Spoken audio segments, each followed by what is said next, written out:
Good morning, everybody. Ooh, I'm really loud. Can you hear me? Yes? Yeah? Okay. Good morning. Good morning. Good morning. Everybody's so excited because I think most of you get to see me all day long. The day before Thanksgiving.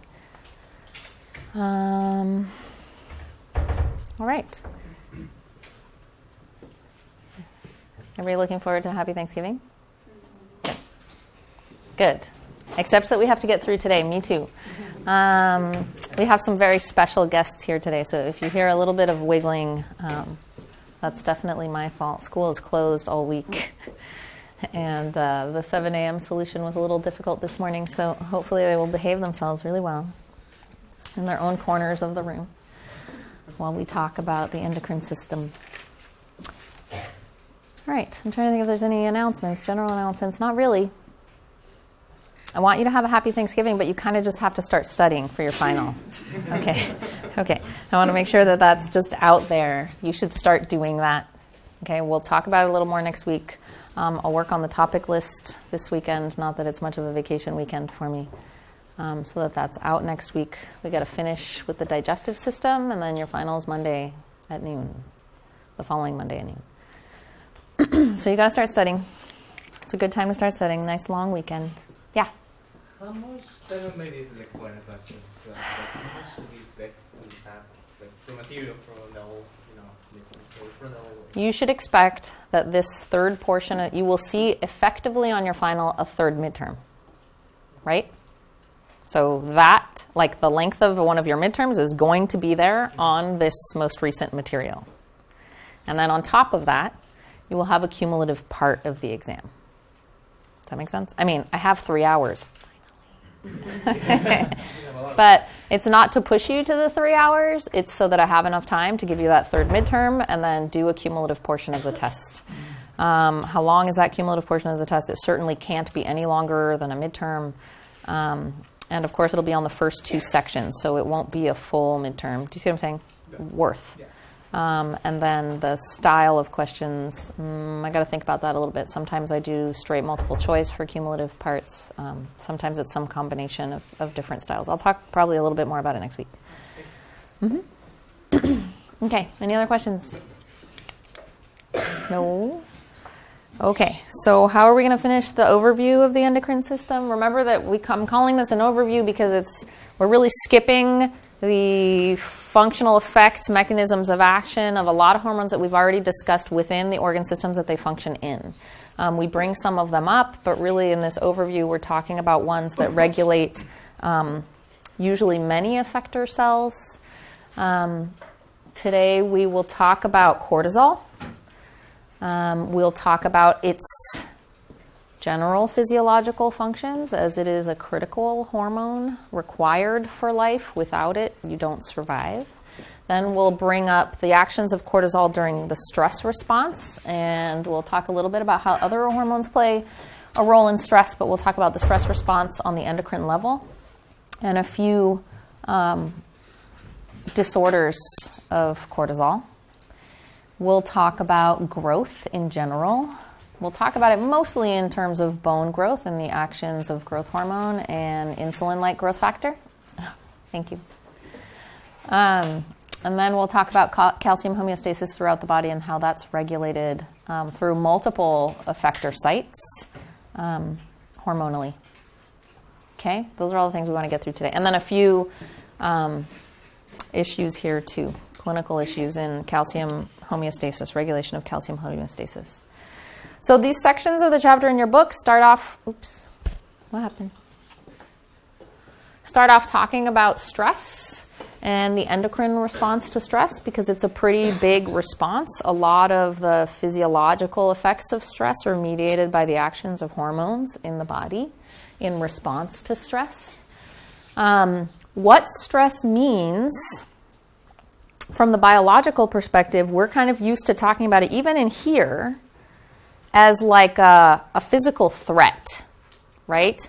Or a huge change in some physiological variable, causing some kind of stress in terms of a stress response, like our fight or flight response, okay? But stress, I think, includes collectively a lot of different inputs. And texts are actually addressing this a lot more than they used to. Stress now includes everything from trauma and infection, which we think of as classic biological stresses, pain-inducing stress responses, severe pain-inducing stress responses, sleep deprivation, fright, and emotional stress. So in some ways, your body's response to trauma can be similar to your body's response to emotional stress. Because if the result is that you activate certain hormones that lead to different physiological effects, right, it doesn't really matter what the stressor was. Okay? So I think it's important to say and address nowadays especially that what causes stress can be individual. How people respond to stress can also be individual. And what all the players involved in stress can elicit very similar physiological responses. And that's important to recognize. Okay. What happens when all of these potential or any of these potential stress inputs are sensed? One of the biggest things that happens is you release cortisol, okay, from the adrenal cortex. We think of cortisol as stress hormone. We're going to talk about it as a stress response mediated hormone, but we're also going to talk first about its general physiological functions, which are just really important, okay? In addition to the release of cortisol, oftentimes during a stress response, we release epinephrine also from the adrenal medulla, which makes sense because what does epinephrine do? Trigger your flight or fight response, which often is what you're going for in a stress response. And I think that part we touched on earlier and maybe is intuitive for you at this point. So let's talk about the different things cortisol does just physiologically. It's released from the adrenal cortex. Okay, we know that. Why it gets released from the adrenal cortex is you have adrenocorticotropin hormone, ACTH, being released by the anterior pituitary. Why did the anterior pituitary make ACTH? Because the hypothalamus made CRH, which is cortical-releasing hormone. Okay? So we have the same hypothalamus to pituitary to adrenal, right? To get cortisol. What can it do? Well, it is permissive to epinephrine and norepinephrine. So what does that mean? That the presence of cortisol increases your responsiveness or your sensitivity to epinephrine and norepinephrine. Okay? So during stress, you can have a heightened epinephrine, norepinephrine, or sympathetic response, right, in the presence of cortisol, and that makes you more sensitive and it's more effective. Okay? Normally, cortisol levels help maintain concentrations of enzymes that are required to make glucose and put it into the blood between meals. Okay? So normally, you want to maintain some amount of glucose in the blood. You don't want it to go to zero between meals, right? After insulin, cortisol is mediating some of those effects as well.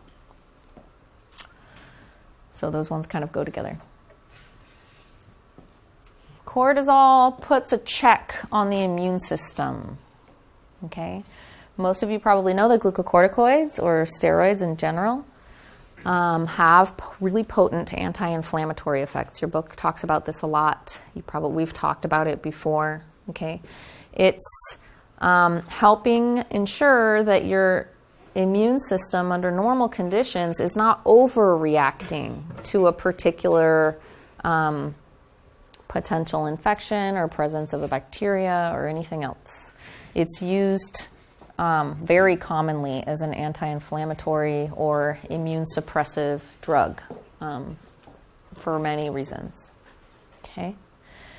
Cortisol is also important for fetal development. We talked about this. Where did we talk about this?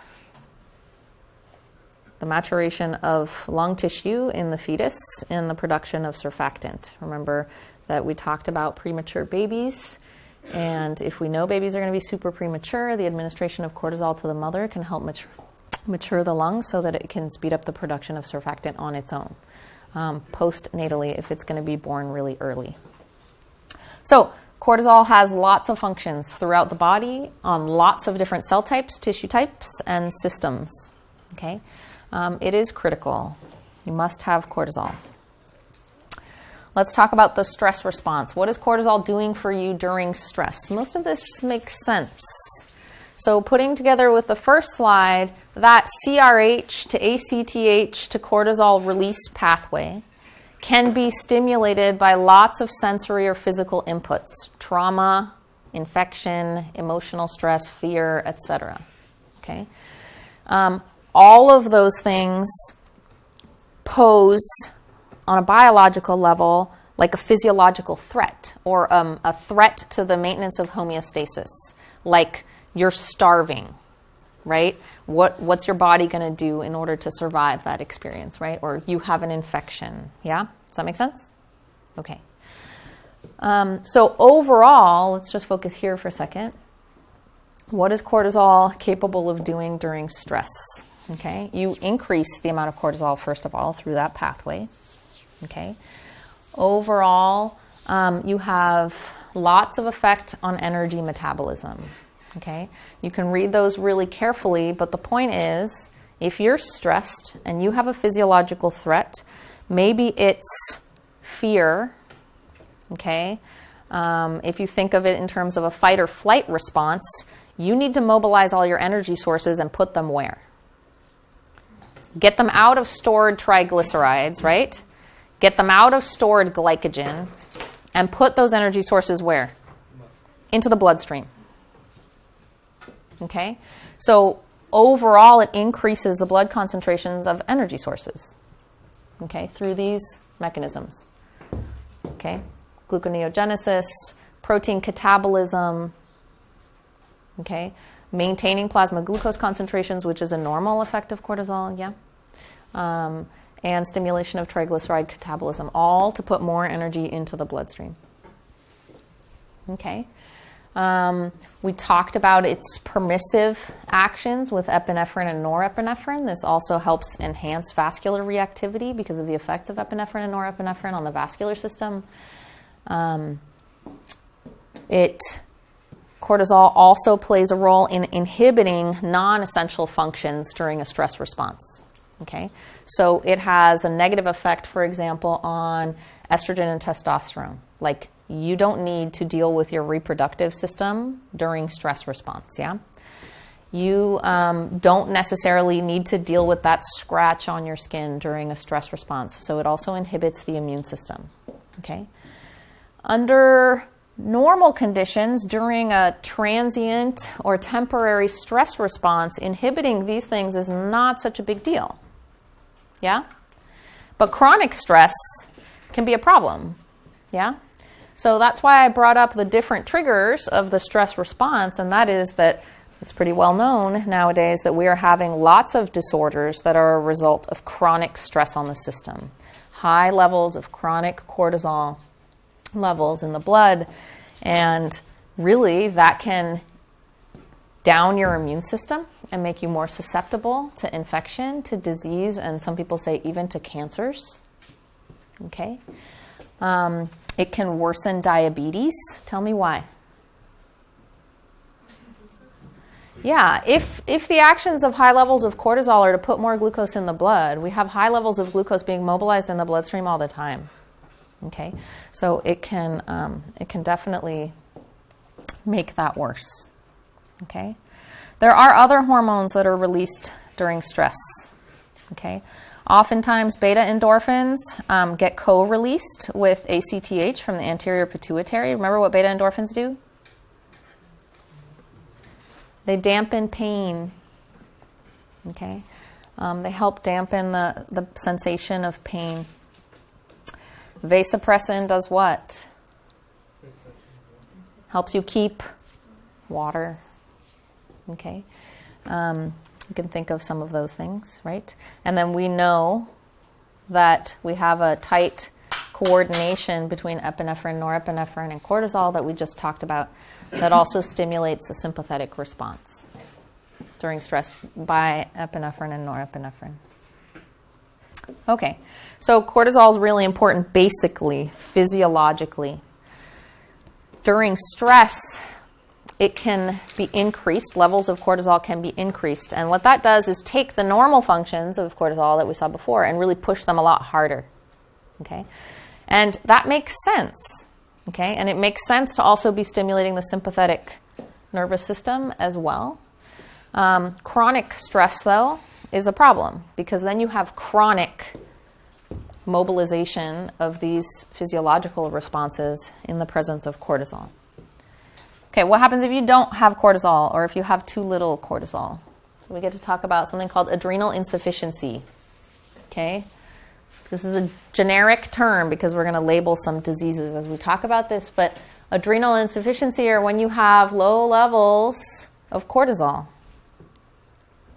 Okay? This can cause lots of different symptoms depending on the severity, of course, because we just talked about cortisol affects lots of different cells and tissues in the body. Okay?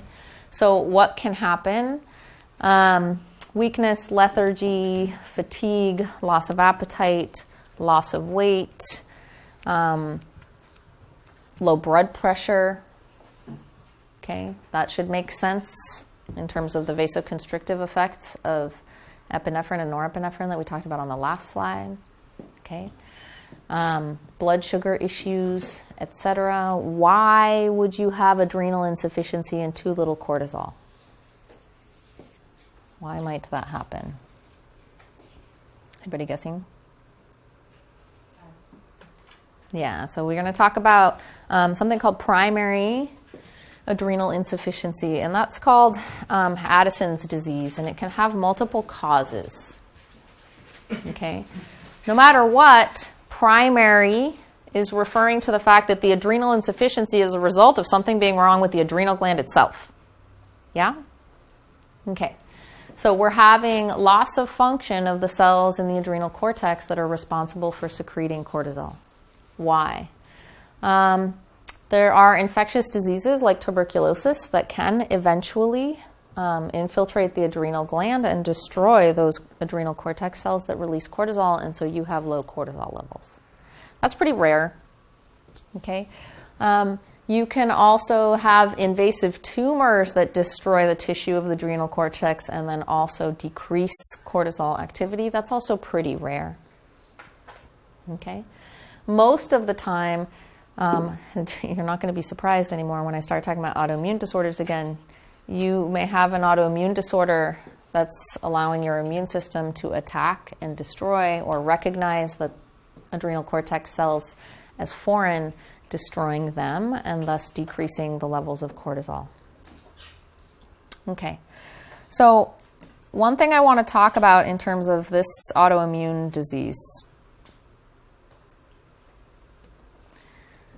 If you have an autoimmune disease that's attacking the cells of the adrenal cortex and destroying them, what else gets affected besides cortisol?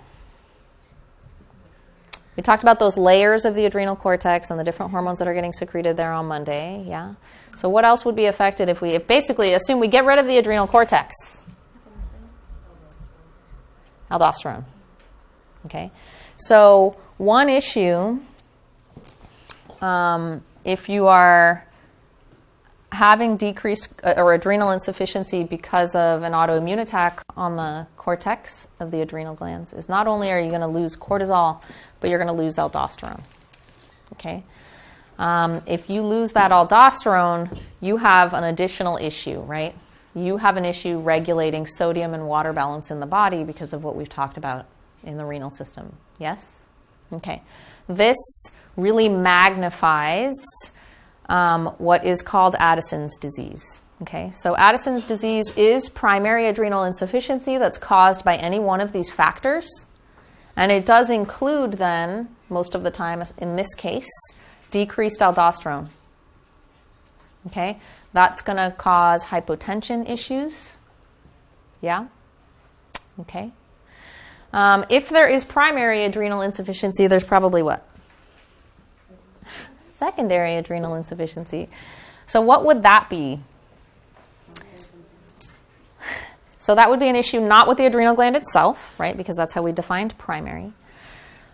Secondary adrenal insufficiency can be caused by pituitary disease. Okay? So if the pituitary disease, if the pituitary is not releasing enough what? ACTH, which is what stimulates the adrenal cortex cells to make the cortisol, right? You could end up with low cortisol levels, yes? Because the cells of the cortex of the adrenal gland are not being stimulated by ACTH to make enough cortisol. Yes? So this would be secondary adrenal insufficiency, low cortisol levels, but because the pituitary is having an issue signaling to the adrenal cortex cells to make cortisol. Is everybody okay with that? But in secondary adrenal insufficiency, then, you don't have the aldosterone effect. Because the production of aldosterone by the cell types in the adrenal cortex that make aldosterone is not a result of ACTH stimulation, right? That's just for cortisol. So in secondary adrenal insufficiency, you have symptoms that are much less severe overall. It's not like Addison's completely, because you don't have the compounding effect of losing aldosterone in addition to losing cortisol. Does that make sense? Okay. Adrenal insufficiency has to be treated pretty aggressively, or it can be life-threatening, right? You don't have enough cortisol. Go back to the slide on what cortisol does. Just generally, you have massive destabilization of homeostasis in the body. Okay, so administration of glucocorticoids or cortisol is a treatment then, of course, for Addison's. Okay, so let's talk about something else. What about really high levels of cortisol in the body? Abnormally high levels of cortisol in the body. Cushing's syndrome is where you have excess cortisol in the blood, even in an individual that's non-stressed. Okay? So again, we're going to talk about primary causes and secondary causes. Okay? So primary increased cortisol, okay, is normally like a tumor in the adrenal gland of the cell types that secrete cortisol, causing increased levels of cortisol in the blood. Okay? That's primary because it's happening in the adrenal gland itself. A secondary cause could be then a pituitary issue. Okay? Like a tumor in the pituitary gland that has an overproduction of ACTH, so you're getting an overproduction of cortisol from the adrenal cortex. Does that make sense? Okay. The secondary one is usually called Cushing's disease. Okay. Cushing's syndrome just encompasses high levels of cortisol.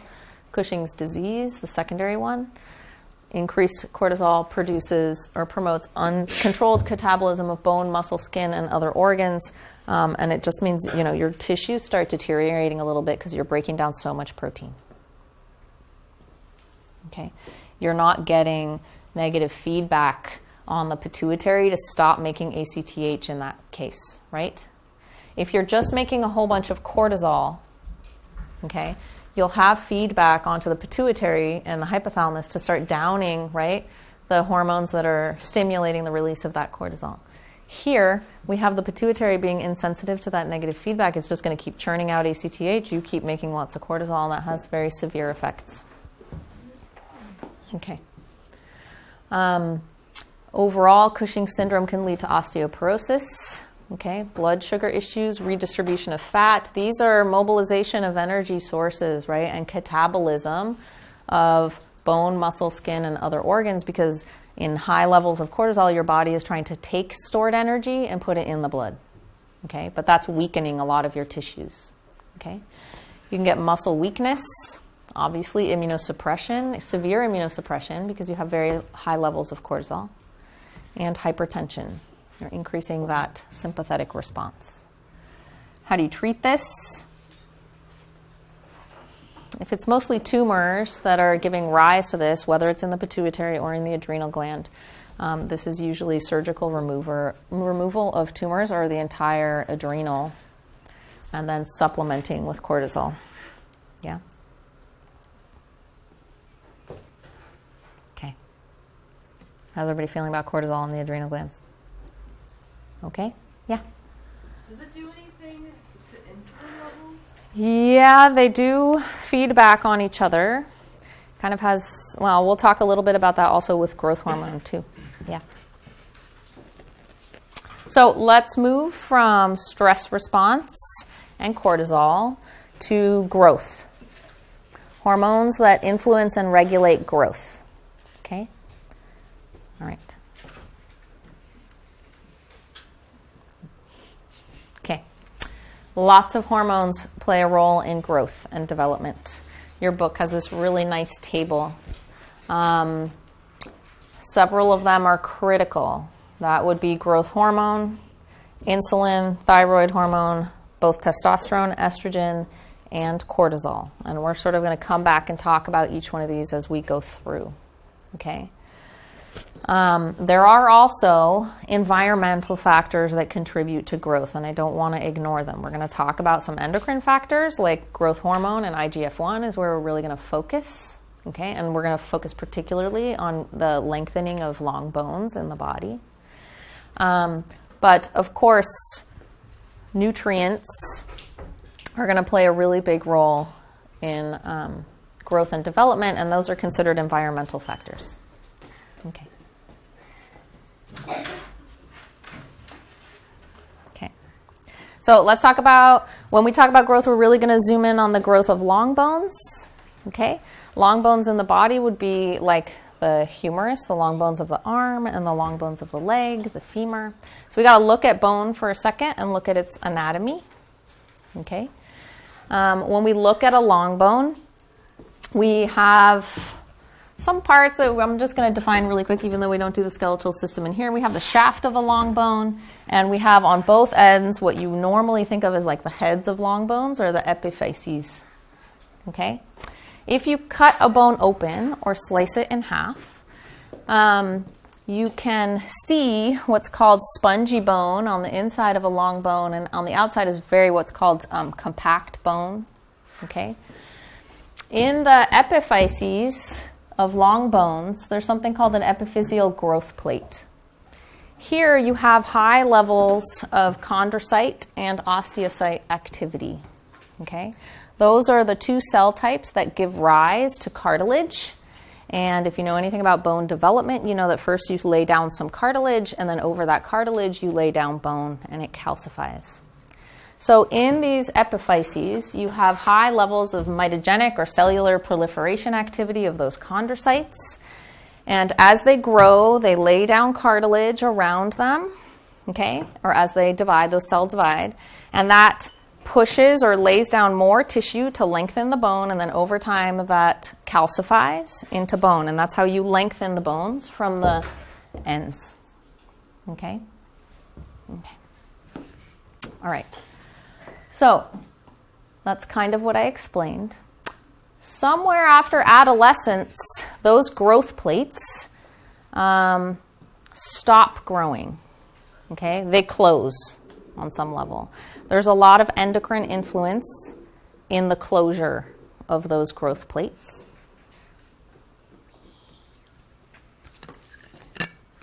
Mostly the influence of estrogen and testosterone. Okay?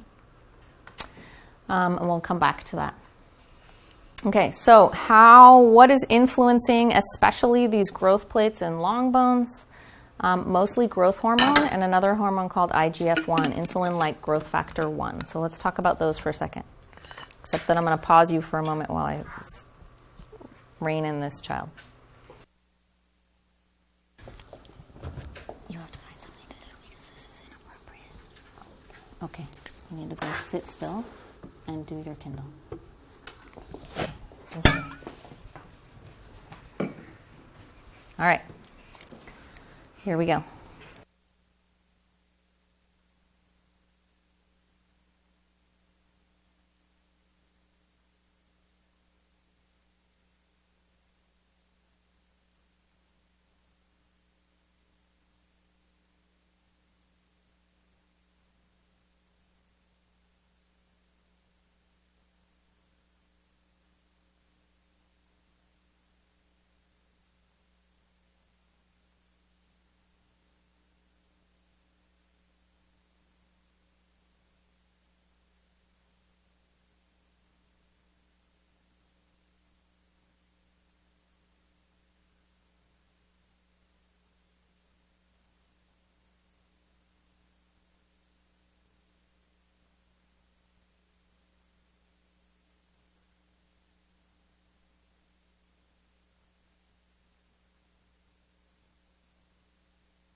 I understand, Bubble. Okay. Your mic was on. Okay, good. Oh.